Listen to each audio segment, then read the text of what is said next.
마음속으로 그리면은 반드시 이루어진다. 최근에 내 친구 존이 나에게 전화를 했다. 그는 가족들을 만나러 뉴욕으로 이제 갔다가 북서부로 돌아가는 길이었다. 존은 독신이었고 6남매 중에서 막내였으며 철학 교수였다.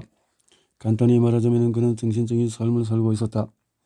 그에게는 TV가 없었으며 공영 라디오만 들었고 책을 읽거나 친구들과 등산을 하며 대부분의 시간을 보냈다. 그의 집을 방문하는 것은 은둔처에 들어가는 것과 비슷했다.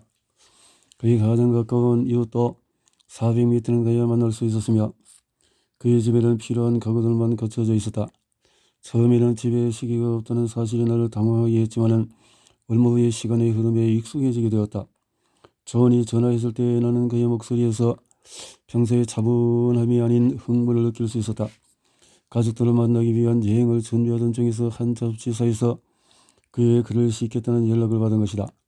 글을 수정하는 데는 열흘의 시간이 주어졌다. 하지만 여행 계획을 취소하기에는 너무 늦은 상태였다.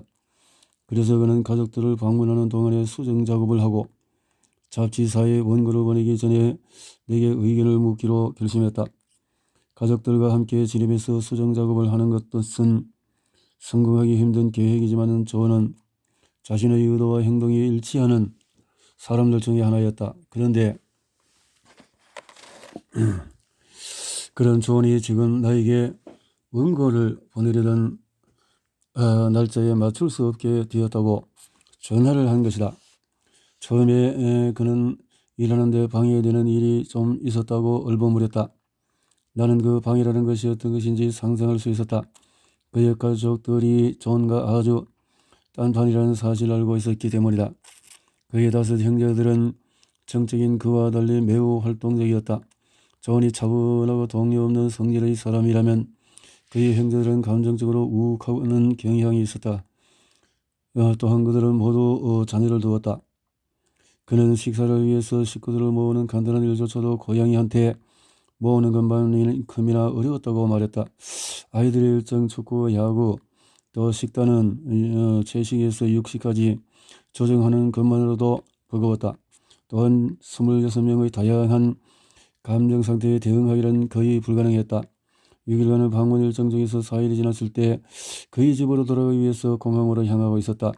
그는 끊임없는 소음과 서로 상처 주는 대화들, 그리고 아이들의 돌발 행동에 질릴 대로 질렸다. 그는 내게 한때는 자신이 어떤 소라 안에서 평온할 수 유지했다고 능력이 있다고 생각했다고 말했다. 하지만 그는 물에 젖고 바람에 시달린 뒤에 배 안으로 후퇴해야 했다. 원래 누나 한 명이 공항까지 차로 데려주기로 했지만 그는 거절했다. 그는 편안해지기 위해서는 렌트카를 이용하는 방법밖에 없었다. 그렇지 않았다면 아마 비행기에서 뛰어내리겠다며 소름 지우는 자신의 모습을 뉴스에서 보게 됐을 것이라고 존은 말했다. 존이는 나나 그런 일은 할 수 있는 사람이 아니라는 것을 알기에 서로 웃었다. 그리고 그는 지난 2달간 내가 그를 도와준 덕분에 가족 방문에서 살아남을 수 있었다고 말했다. 적어도 4일은 말이다. 존은 함탁교의 가르침과 내 무술 실력에 호기심을 가졌다. 그는 운동을 좋아하진 않았지만 유도나 카라테 등의 무도 정신에는 매료되었다. 그는 자신이 닌자, 일본어 특수 전투 집단 무술이 아닌 닌자 전술가가 되고 싶다는 농담을 하기도 했다. 그래서 나는 그에게 내가 몇 년 전에 사용했던 방법에 대해서 알려주었다. 당시에 나는 검은띠 승급을 치르고 있었다. 나는 같은 교실의 동료들과 대련을 했는데 때로는 동시에 2~3명과 함께 하기도 했다. 나는 동료들과 함께 실제 연습을 하기도 했지만 소파에 앉아서 머릿속으로 그들과 대련하는 생각을 하며 많은 시간을 보냈다. 나는 전에 동료들과 대련하는 경험이 있었기 때문에 그들의 성향이나 실력을 알고 있었다. 그래서 그들이 어떤 행동을 할지 꽤 잘 예상할 수 있었다. 검은띠 시험을 준비하기 위해서 나는 마음으로 반복해서 그들과 대련하는 상상을 했다. 나는 마음속으로 내 방어술과 발차기를 볼 수 있었고 그들과 내가 사용할 기술의 조합과 순서를 확인할 수 있었다. 나는 또한 마음으로 모든 자세와 기술을 연습했다. 기본기를 정확하고 한치의 허점도 없이 단련하기 위해서였다. 마치 집이 아닌 체육관에서 연습하는 것처럼 느껴졌다. 마음속으로 연습하는 일이 끝났을 때 나는 준비된 느낌이었다. 잠깐이라고 생각했던 그 시간은 어느덧 1시간이 훌쩍 넘었다. 조언은 글을 쓸 때 이와 비슷한 마음 상태를 유지하기를 원했다. 그래서 여행을 떠나기 2달 전부터 이 기술을 연습해왔다. 그는 계획대로 작업할 원고를 가져갔고 매일 한두 시간 정도 수정 작업을 하겠다고 내게 말했다. 처음에는 그의 형제들과 조카들이 만드는 혼란과 불협화음이 그의 주변을 소용돌이처럼 맴돌쳤다. 의자에 앉아있는 그에게 조카들이 와서 관심을 끌려고 시도하는 모습이 눈에 선했다. 계획대로 하루의 일과를 실천하려던 그의 시도는 조카들의 소란과 무질서로 산산조각을 났다. 하지만 결국 그는 이른 아침에 일을 하기 위해서 시간을 찾아냈다. 그의 형제들이 아이들에게 아침을 먹기 위해서 졸린 눈으로 침대 밖으로 나온 후에 아주 짧은 시간 동안 말이다. 그의 부모는 아직도 그의 자라한 집에서 살고 있었다. 빅토리아 풍의 거대한 집이었는데 세 칸으로 나뉘어 있는 둥근 현관이 인상적이었다. 그는 어린 시절 사용한 시간을 갖기 위해서 집에서 떨어진 버드나무에 올라가곤 했다고 한다. 거기서 몇 시간씩 책을 읽고 또 호수에 비치는 구름의 모습을 바라보며 저녁까지 거기에 있곤 했다. 부모님이 그가 없어진 것을 알고 그를 찾기 위해서 사람들을 보낼 때까지 말이다. 어린 시절의 기억에 자극받아서 저는 매일 아침에 해가 뜨기 직전까지 아무도 일어나지 않은 시간에 베란다로 나갔다. 그리고 부엌에서 가장 멀리 떨어진 곳에 의자를 하나 놓고 앉았다. 이른 아침에 작업 시간 동안에 그의 가족과 모든 회원꾼들은 그에게 보지 않았다. 가족들에게도 그가 보이지 않기는 마찬가지였다. 그는 자신이 다시 그 혼란 속으로 들어갔을 때 3시간이 지난 것을 알고 매우 놀랐다. 그 말했다. 이른 아침에 근처 숲에서 들리는 새들의 소리가 잠잠해지고 나면 팬케이크 반죽 치는 소리와 엘모의 오줌소리, 기관차 토마스 직축구 소리도 더 이상 들리지 않았다. 집안의 온갖 소음이 사들면서 그 앞에 존재하는 것은 노트북 화면의 희미한 빛뿐이었다. 저는 그 순간이 축복이나 선물처럼 느껴지더라고 말했다. 하지만 그는 온종일 그런 고요함을 유지할 수 없었다. 나는 존에게 그 정도 시간을 찾은 것도 대단한 것이라고 말했다. 그는 자신이 자란 집에 어떤 마법에 걸려 사람들을 모두 애들로 만들어버린 것 같았다고 말했다. 가족들의 사소한 말다툼이 귀에 들리기 시작하자 그는 고요한 아침 시간이 끝나가고 있으며 떠나야 할 때가 되었음을 알았다고 했다. 존의 경험은 우리의 몸과 내가 어떻게 협동하고 때로는 어떻게 부력을 이루었는지를 알려주는 예다. 앞에서 살펴봤듯이 감정적인 중독의 상태일 때 우리 몸은 뇌와 때로는 건강에 좋지 않은 방법으로 의사소통한다. 그럴 때 우리 몸의 많은 부분은 우리에게 지금 몸이 제대로 기능하는 것이 맞는지에 주의를 기울이라고 아우성친다. 우리는 환경뿐만 아니라 체내에서도 많은 정보를 받는다. 우리를 둘러싼 자극들은 모두 우리의 관심을 끌려고 아우성일 뿐 서로는 안중이 없다. 다행스럽게도 우리는 이러한 소란스러운 환경 속에서도 은총의 시간을 누릴 수 있다. 베란다에서 존이 경험한 순간과 그가 혼란을 막아낸 방법에서 우리는 정서적인 소란을 진정시키는 방법에 대해 교훈을 배울 수 있다. 일을 하기 위해서 찾았던 조용한 피난처에서 시공을 초월했던 존의 경험을 통해서 우리는 과거의 기억에 의한 감정적인 중독과 습관적인 일상을 깨는 열쇠를 발견할 수 있다. 그는 우리 모두가 자신을 바꿔서 행동을 변화시키고 특정한 성향의 영향을 받지 않고 유전적인 성향의 고리를 끌어올릴 수 있는 능력을 가지고 있다는 것을 잘 보여주고 있다. 놀라운 것은 존과 같이 우리 모두에게 주변 환경에 신경을 안 쓰는 능력이 있다는 점이다. 예를 들어서 당신은 다른 사람이 당신에게 말을 거는 줄도 모르고 TV에 정신이 팔린 적이 있을 것이다. 심지어 그 사람이 당신 옆에 있었는지도 모른 채 말이다.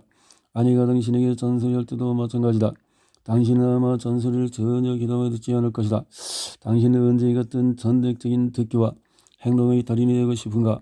우리가 이러한 기술을 좀 더 좋은 목적으로 사용한다면 어떨까? 아직 다듬어지지 않는 우리의 집중력을 길들여서 사용한다면 어떤 일이 벌어질까? 여기서 짚고 넘어가야 할 것은 우리가 훈련되지 않은 상태라면 도대체 어떻게 이러한 외부로부터의 차단을 시행할 수 있는가이다. 여행 전에 존이 나와 함께 한 훈련에 답이 있을지도 모른다. 그는 당시 전도역을 사용해서 내의 다른 중증의 활동을 줄이는 훈련을 했다. GP라고 있을 때 존은 감각 피질과 운동 피질을 조용하게 하는 법을 배웠고 내의 감정 정체를 진정시켰다. 체면 상태와 비슷한 상태가 된 것이다. 존의 말에 따르면 GP를 위해서 앉았을 때 그는 오묘한 순간을 경험했다고 한다. 처음으로 그가 한 일은 음악을 켜는 것이었다. 아무 음악이나 켠 것은 아니다. 그는 음악에 가사가 있으면 집중하기가 더 어렵다는 것을 알았다. 그래서 그는 클래식에서 영화, 음악, 뉴에이지에 이르기까지 다양한 종류의 경음악을 골랐다. 재즈는 그에게 너무나 빠른 것 같았다. 촉을 쓰는 과정에서 다른 책을 참고할 필요가 없을 때 그는 부드러운 촛불의 조명을 사용했다. 음악과 밝기의 조화는 고요함을 찾는 데 도움을 주었다. 그리고 그는 언제나 작업을 늦은 밤에 시작했다. 그의 표현에 따르면 뇌의 다른 부분이 피곤해서 쉽게 잠들기 때문이었다. 저는 전두엽의 힘과 효과에 대해서는 알지 못한 상태에서 이러한 전략을 사용했다. 그는 직관적으로 저희 이 집중의 힘에 대해서 알았고 집중하기 위한 자신만의 방법을 고안했다. 최근 몇 달 동안 나는 그에게 우리가 집중할 때 전두엽이 하는 역할에 대해서 좀 더 자세히 설명해 주었다. 저원에게는 이 정보를 이용해서 이루고자 하는 매우 명확한 목표가 있었다. 글을 더 잘 쓰고 더 쉽게 지필 모드로 들어가는 것이었다. 예전에 한 작품을 끝내고 슬럼프를 경험한 이후 그는 다시는 슬럼프에 빠지지 않기로 결심했다.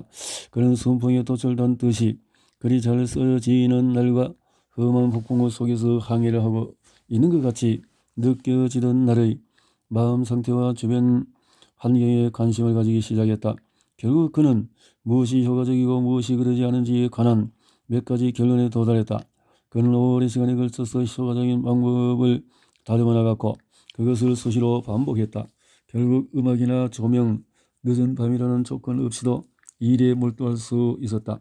내게 전화를 하는 동안 그는 자기 집 실험실 밖에서는 이런 결과를 재현할 수 없었다는 사실에 매우 안타까워했다.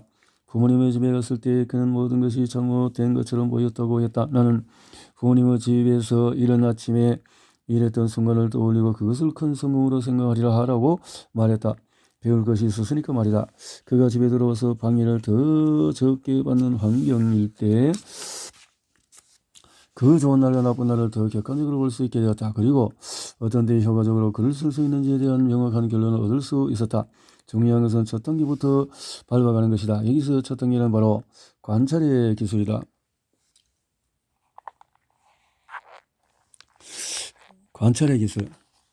진부한 표현이긴 하지만 자신을 지휘하기 위해서는 첫 단계는 자신에게 문제가 있다는 사실을 자각하는 것이다. 그렇다면 자신에게 문제가 있을 때 이것을 어떻게 알 수 있을까? 이것은 스스로 관찰하는 능력에 달려있다. 말하자면 자신을 알게 되는 것이다. 나는 저에게 자신의 특징과 또 인식해야 한다고 말했다. 어떤 것, 대부분의 사람들에게는 좋은것 같은 잘 발달된 자기인식 능력이 결여되어 있다. 또한 여유를 내서 자신의 생활의 성격을 진정으로 검토하고 분석하는 데 필요한 인내심도 결여되어 있다. 그러나 이러한 자질이 현재 나타나지 않는다고 해서 우리가 그 기술을 가지고 있지 않다거나 단련할 수 없다는 뜻은 아니다. 우리는 저의 집중을 방해하는 소음을 세기만 하면 된다. 이를 통해서 자신이 가지고 있는 어떤 특정한 기술이나 태도를 관찰하거나 자신을 보다 큰 틀에서 바라볼 수 있다. 우리가 스스로의 행동을 비판적으로 관찰할 수 있는 능력이 있다는 증거는 바로 우리가 다른 사람들과 그들의 행동을 관찰할 수 있다는 것에 있다. 아마 여러분 모두 다른 누군가에 대해서 저 사람은 자신을 제대로 볼 줄 모르는군 하고 생각했던 적이 있을 것이다. 우리는 이런 생각을 한다. 저 사람은 저런 옷을 입으면 어떻게 보이는지 알고 있는 걸까?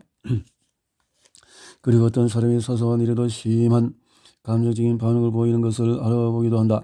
이럴 때 우리는 스스로에게 이렇게 묻는다. 이 사람이 자신을 제대로 볼 수 있는 걸까? 정답은 많은 사람들이 그럴 수 없다는 것이다. 그들에게는 자신 주변의 세계를 관찰할 수 있는 기술이 결여되어 있을 뿐 아니라 자기 스스로 분명히 평가하는 기술도 결여되어 있다. 이들은 자기 성찰의 시간을 가져본 적이 없거나 특정한 상황에서 그들이 어떤 방식으로 행동하는지 인지할 수 있는 능력이 없다. 그들은 자신에게 중요한 다음 같은 질문조차 하지 않는다. 나는 왜 계속 자기 파괴적인 느낌을 늘 저버리지 못하는 걸까? 내가 기대한 것과 정반대의 결과를 얻고 있으면서도 왜 난 계속 나의 행동과 생각이 원하는 반응을 이끌어낼 거라고 기대하는 걸까? 자신의 가장 진솔한 모습에 대해서 이 같은 중요한 질문을 하지 않는 이상 우리는 진정으로 자신이 누구인지 알 수 없다. 하지만 전도입을 활성화한다면 우리는 스스로를 아주 명백하게 바라볼 수 있을 것이다. 우리는 외부의 것들에 너무 정신이 팔려있기 때문에 우리가 해야 할 일은 그저 카메라로 어떤 장면을 찍듯이 관찰하고 싶은 것을 선택적으로 고르기만 하면 된다. 외부에 지나친 관심을 갖거나 환경에 의해 좌지우지되는 것, 그리고 몸이나 감정적 반응의 노예가 되지 않기 위해서는 자기 자신을 좀 더 관찰할 줄 알아야 한다. 이것이 마치 전이 그랬던 것처럼 우리를 감정적으로 중독되게 만드는 모든 프로그램을 포기하는 것이다. 내가 여러분에게 내가 친구 전이 대체가 뜨는 인생을 심어준 것이 아니었으면 좋겠다. 그는 은둔자와는 거리가 멀다. 그는 사회활동을 활발히 하며 대학과 지역 공동체에서 공식적인 직책을 맡고 있다. 그에게는 TV가 없는 것은 사실이다. 하지만 그것도 예전에 그가 TV에 너무 빠져들었기 때문에 없앤 것이다. 그는 자신이 약하다는 사실을 잘 알았다. 그런 그가 TV를 끊을 수 있는 유일한 방법은 집에서 완전히 몰아내는 것 뿐이었다. 그가 다른 사람과 한 가지 다른 점이 있다면 그것은 영상을 즐긴다는 것이다. 그것이 아마 그를 요즘 사람들과 다르게 만들었을 것이다. TV를 없애고서 남은 시간에 그는 자연에 푹 빠지거나 책을 읽으면서 보냈다. 그는 등산하면서 관찰의 기술을 연마하기도 했다. 야생동물의 습성을 관찰하고 야생식물들을 분류하면서 말이다. 그리고 그 기술을 자신을 관찰하는 데 적용했다. 저는 지필 능력을 높이기 위해서 과학자들이나 사용할 법한 몇 가지 기술을 사용했다. 그는 한 번에 하나씩 지필 습관을 바꿔나갔다. 그러한 변화가 자신의 지필에 어떤 영향을 주는지 관찰해가면서 말이다. 그는 또한 자신의 마음이 어떻게 움직이고 있는지 대해서도 의식을 했다. 실패와 재도전으로 점철된 몇 달간의 실험 끝에 그는 좀 더 생산적인 작가가 되기 위해서 무엇을 해야 하는지 알아냈다. 물론 그에게는 더 나아지고자 하는 분명한 동기가 있었다. 지필은 교수로서의 경력이 매우 중요한 것 중의 하나였기 때문이다. 이 같은 강렬한 열망은 우리가 다음에 살펴볼 주제다. 변화에 몰두하기. 대부분의 사람들은 자신의 행동과 건강, 기분 사이의 관계를 제대로 보지 못하는 형편없는 관찰자이기 때문에 자신이나 자신의 성향의 기호에 관심을 갖는 것만으로도 삶에 큰 변화를 줄 수 있다. 다행인 것은 당신이 이 책을 읽고 있다는 사실이야말로 당신이 변화하고자 하는 열망을 가지고 있다는 증거라는 점이다. 적절한 동기를 갖는 것은 우리 자신의 삶의 변화를 만드는 데 매우 도움이 되는 것들 중에 하나다. 이상적인 세계에서라면 우리는 아마 감정적인 중독에 의한 폐허가 현실로 드러나기 전에 자신이 중독된다는 사실을 깨달았어야 할 것이다. 9장과 10장에서 살펴봤듯이 사람들은 주로 스트레스에 대한 육체적인 반응이 나타나고 나서야 자신이 감정적인 중독 상태라는 것을 깨달는다. 예를 들어 중요한 마감을 앞두고 있을 때에 재발하는 등의 통증 어떤 프로젝트를 마치기 위해 몇 주간 밤늦게까지 일하고 난 뒤에 걸리는 감기는 모두 스트레스의 결과다. 또한 사소한 일에도 폭발하는 자신을 발견한다면 역시 스트레스가 증가하고 전두엽의 활동은 감소한 때문이다. 이외에도 스트레스는 매우 심각하고 중대한 장애나 질병을 초래한다. 10장의 건강한 전두엽 활동을 촉진하는 태도 목록을 다시 한번 살펴보기 바란다. 우리는 변화를 시작하고 수도하는데 전두엽이 얼마나 중요한 역할을 하는지 잘 안다. 하지만 전두엽이 우리가 의지를 한 곳으로 모으는 일을 도와준다고 할지라도 우리는 여전히 전두엽이 그 소임, 즉 의지와 행동을 하나로 먹는 일을 할 수 있도록 의지를 굳건히 다질 필요가 있다. 변화하는 것은 언제나 껄끄러운 일이다. 우리는 일상적으로 고정된 신경망 덕분에 삶을 쉽고 자연스럽게 편안하게 살 수 있다. 우리는 편안함을 추구하지만 변화는 불편해한다. 우리는 매번 다이어트나 운동을 하겠다고 TV 보는 시간을 줄이고 한다. 변화에는 매우 많은 노력과 의지, 헌신이 필요하다. 그래서 나는 수영을 가르쳐줄 코치도 찾고 수업에서는 내가 한 번도 효과적으로 또는 빨리 수영하는 방법을 배운 적이 없다는 사실을 깨달았다. 나는 물에 빠지지 않게 해주는 아주 기본적인 방법으로만 수영을 배웠었던 것이다. 그래서 하지만 나는 경쟁의식이 강한 사람이기 때문에 그럭저럭 하는 것보다도 잘하기를 원했다. 나는 더 빨라지고 싶었다. 그래서 나는 나보다 경험과 지식이 많아서 나를 가르쳐줄 수 있는 사람을 찾았다. 그것은 여러 면에서도 도움이 되는 유익한 경험이었다. 나는 지금까지 사용해온 영법을 완전히 버리고 새로운 영법을 배워야 했다. 처음에는 점점 더 느려지는 것 같아서 좌절했다. 하지만 또 이렇게 해서 도움을 받았다. 반드시 맥주병만이 수영을 잘하고자 하는 동기를 가져야 한다는 것은 아니다. 나는 변화를 위한 명분을 찾아냈다. 수영. 다음 장에서 이런 개념에 대해서 다시 살펴보겠지만은 여기서는 먼저 동기를 찾는 것이 중요하다는 사실을 마음에 새겨두기 바란다. 일단 동기를 찾으면 관찰의 힘이 어떻게 향상되는지를 보고 놀라게 될 것이다. 당신은 더 이상 삶을 그럭저럭 살아가는 것에 만족하지 않을 것이며 불편함 때문에 단념하는 일은 없을 것이다. 오히려 불편함은 당신이 그것에서 벗어나 새롭게 형성된 안전지대로 이동하기 위한 동기부여가 될 것이다. 이쯤에서 한 가지 의문이 남는다. 전대협을 최대한으로 활용하려면 무엇을 하고 하는 것이 좋을까? 오래된 농담 중에 이런 것이 있다. 한 남자가 복잡한 뉴욕의 거리를 걷고 있었다. 그는 지나가는 사람에게 물었다. 실례합니다. 가는에게 오래가는 가장 좋은 길을 알려줄 수 있습니까? 그 사람은 고개조차 돌리지 않은 채 대답했다. 스스로 찾아보세요. 생각만으로 신경망 만들기. 나는 전대협을 가장 잘 사용하는 방법을 설명하기 위해 심적 시연이라는 말을 사용했다. 이것은 전도협이 가진 고등 능력으로 우리의 삶에 중요한 변화를 일으킬 수 있는 것이다. 어떤 것을 마음속으로 그리며 이것을 반복적으로 연습할 때 우리는 명확한 목적을 가지고 그것에 좀 더 집중하게 된다. 이것은 그냥 하는 일상적인 연습이 아니라 실제 콘서트인 것처럼 가정하는 것이다.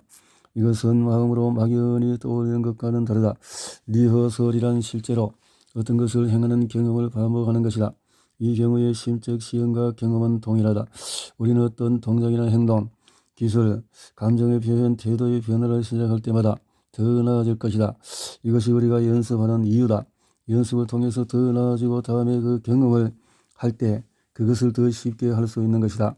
나는 심적 시연을 간단히 이렇게 정의한다. 내가 하고 싶은 것을 기억하는 것, 그리고 그 행동을 실제처럼 체계적으로 의식적으로 경험하는 것, 이것이 역체적으로 어떤 행위나 기술을 연습하는 자기 자신을 정신적으로 보는 것이다. 자신을 변화시키려고 하는 심적 시연은 과거에 행동하던 방식과는 다른 방식으로 행동하는 자신을 상상하는 것이다. 생존이나 분노, 우울, 희생, 피해의식, 질병 등 감정적인 중독에 의해 강요된 삶을 사는 대신에 우리는 완전히 의식이 깨어있는 상태에서 건강해지거나 차분해지는 것뿐만 아니라 우리가 되고 싶었던 긍정적인 것들을 마음으로 시연할 수 있다. 심적 시연에 관한 흥미로운 것 중에 하나는 몸을 사용할 필요가 전혀 없다는 것이다. 또는 적게 사용해도 생각했던 그만큼의 효과를 볼 수 있다는 점이다. 이 장에서 소개한 피아노 연주 실험에서 실제로 건반을 들여서 연습을 했던 사람들과 단순히 마음속으로 연습했던 사람들이 같은 수준으로 실력을 향상시켰다는 사실을 기억할 것이다. 한 집단이 실제 건반을 가지고 하루에 20시간씩 5일간 연습했다. 다른 집단은 피아노 연주하는 것을 보고 기억한 다음에 마음속으로만 했다. 그들은 생각으로 전대협을 활성화해서 내의 물리적인 구성을 바꾸었다. 전대협의 심적 시연을 내가 3차원의 현실로 받아들이도록 만들었다. 내는 건반이 실제가 사용되는지 아닌지를 상관하지 않았다. 실제 건반의 사용 여부와 상관없이 회로가 형성된 것이다. 심적 시연은 사람들이 생각을 현실로 만든 것이다. 이제는 생각만 해도 내를 바꿀 수 있다는 사실은 우리가 삶을 원하는 대로 변화시킬 수 있다는 것을 의미한다. 심적 시연을 통해서 우리는 단지 생각만으로도 새로운 차원의 마음을 만들어내는 능력을 가질 수 있다. 흥미로운 것은 10장에서 살펴본 것처럼 우리가 이미 외부 환경의 다른 신호들을 안 들리게 할 수 있는 능력을 어느 정도 갖추고 있다는 점이다. 우리는 원하기만 하면 듣고 싶은 것만 선택적으로 들을 수 있다. 우리는 외부 세계에 대한 주의를 거둬들이면서 사실상 외부 세계와 떼어서 생각할 수도 있다. 실제로 피아노 연주를 마음속으로 연습한 사람들이 했던 일도 관련 없는 다른 생각들을 차단한 채 연주에 주의를 집중하는 것이었다. 이러한 능력이 바로 인간의 정신활동이 갖는 큰 특징이다. 내의 다른 정처들을 잠재우고 현재 하고 있는 일에 집중하는 것은 익숙한 느낌을 따라서 생각하고 감정에 의존하는 것을 끝내는 첫 단계다. 다음 단계는 쉽다. 우리는 머릿속으로 시연하고자 하는 것에 대한 이상을 머릿속에 만들어야 한다. 그러기 위해서 자신을 되돌아볼 수 있는 진솔한 질문을 해야 한다. 나는 어떤 사람이 되고 싶은가? 그렇게 되기 위해서는 나는 무엇을 바꿔야 하는가? 심적 시연을 더 잘하려면 어떤 정보를 접하고 어떤 사람의 도움을 받아야 하는가? 오케스트라의 지휘자가 연단으로 올라가 지휘병을 한번 휘두르면 모든 악기가 소리를 그친다. 이와 마찬가지로 전두엽이 너의 다른 정처들에게 조용하라고 지시하면 실제로 조용해진다. 또한 우리의 의식은 마치 그 정추에 해로서 완전히 떠나버린 것처럼 된다. 집중할 때 내의 활동과 우리의 지구에는 엄청난 변화가 일어난다.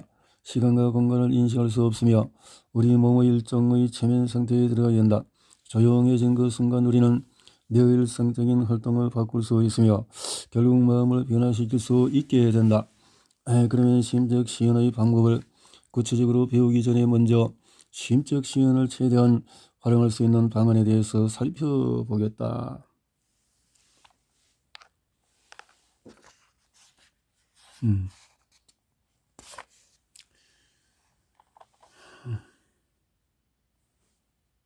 선택의 문제.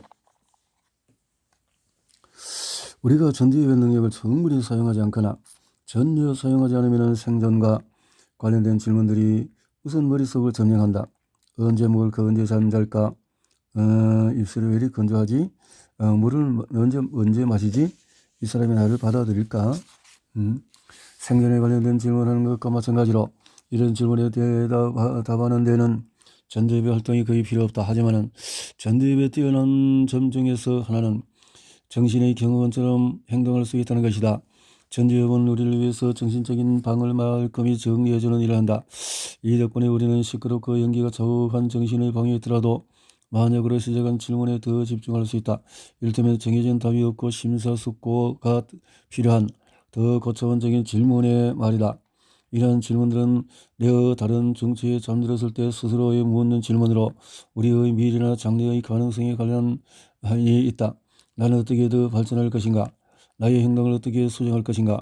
나를 어떻게 바꿀 것인가? 무엇을 해야 내 삶이 달라질 것인가? 어떤 목표를 성취하기 위해서 나는 어떻게 변해야 하는가? 등등등. 전두엽은 우리의 상상력과 창조력이 위치해 있는 것이다. 전두엽은 우리가 이미 경험해서 알고 있는 것을 가지고 모든 옛 기억, 회로를 소재로 삼아서 새로운 결과를 궁리해낸다.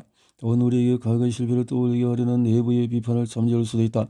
전두엽은 과거에 실패했던 기억을 잠재우고 새로운 마음 상태를 만들기 위해서 우리의 마음을 백지 상태로 만든다. 우리가 매일 몇 시간씩 과거의 기억을 잠재우고 새로운 것에 집중할 수 있다면 피아노 연주를 마음속으로 연습했던 사람처럼 새로운 것을 잘 하게 될 것이고 원하면 언제나 새로운 마음 상태를 만들 수 있을 것이다. 마음속으로 연습을 하면 여기에 사용되는 회로들이 반복의 법칙에 의해서 활성화되고 해부의 학습 모델에 따라서 함께 활성화되는 신경세포는 서로 연결된다. 즉 새로운 마음을 만들어내는 것이다. 시냅스는 무한대로 새로운 연결을 만들 수 있기 때문에 내 역시 혈일 수 없이 많은 새로운 마음을 만들 수가 있다. 대학에서 야구를 했던 내 친구가 언젠가 자신의 코치 얘기를 들려준 적이 있다. 당시에 그는 투수였고 그의 코치는 마이너리그에서 투수로 활동했던 사람이었다. 코치는 그에게 리그에서 활동할 당시 어떤 한 팀과 경기할 때 유독 고전했던 일에 대해서 이야기해줬다. 한마디로 코치는 그 팀의 밥이었다. 그 팀과 경기를 치를 때마다 그 팀의 선수들은 신이 났다. 홈런 1루타, 2루타, 담장을 넘는 공격 1위까지 그의 실책은 다양했다. 그는 다른 팀들과 경기할 때는 그렇게 고생하지 않았다. 다른 경기에서도 똑같이 던지는데 왜 그 팀하고 경기할 때만 그렇게 극적인 차이가 나는 것일까? 그 팀과의 경기에서 서너 번 정도 선발로 뛴 뒤 그는 더 이상 참을 수가 없어서 뭔가 변화를 주기로 결심했다.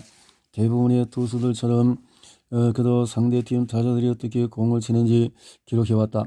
어느 공으로 공이 들어갈지 때 타격을 하는지 그 경우의 결과는 어떤지 같은 건 말이다.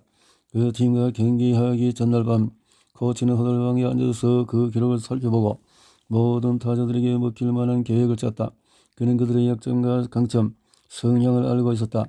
그는 공책에다가 다음 게임에서 어떤 공을 던질지 하나하나 적어 내려갔다. 그는 무슨 일이 있어도 그 목록에서 큰 변화를 주지 않을 예정이었다. 그는 앉아서 몇 시간 동안에 자신이 던질 공의 순서를 기억했다. 그리고 눈을 감고 마음속으로 투구를 했다. 구석으로 낮게 미끄러지는 공, 위로 뜨는 빠른 공, 변하고 첫 번째 타자에게는 손 쪽으로 가는 빠른 공으로 땅볼 유도하기 등 그는 그해 동안에 총 27번의 투구를 모두 연습했다. 그리고 이것을 계속 반복했다. 호들방에 앉아서 마음으로 투구를 하는 동안에 그는 마치 시간과 공간이 사라지는 듯한 경험을 했다. 다음날 그는 계획대로 경기에 임했다. 물론 그런 마음속으로 연습했던 것 같은 결과를 만들어낼 수는 없었다. 하지만 그는 4안타의 무실점을 거두었다. 그 팀과의 경기 중에서 최고의 성적이었다. 그런 다른 팀에도 그 방법을 사용하기 시작했다. 그리고 더 많이 이기기 시작했다.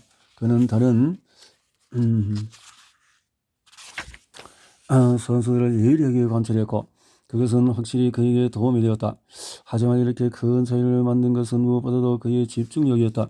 그는 일단 게임이 시작되면 집중하기가 더 쉬워진다는 것을 발견했다. 이미 머릿속으로 게임을 치르고 승리했기 때문이다. 이제 그가 해야 할 일은 같은 결과를 다시 만들어내는 것뿐이었다. 미래의 모든 행동을 심적 시연함으로써 그는 모든 경기 전에 그 경기와 관련된 신경망을 준비할 수 있었다.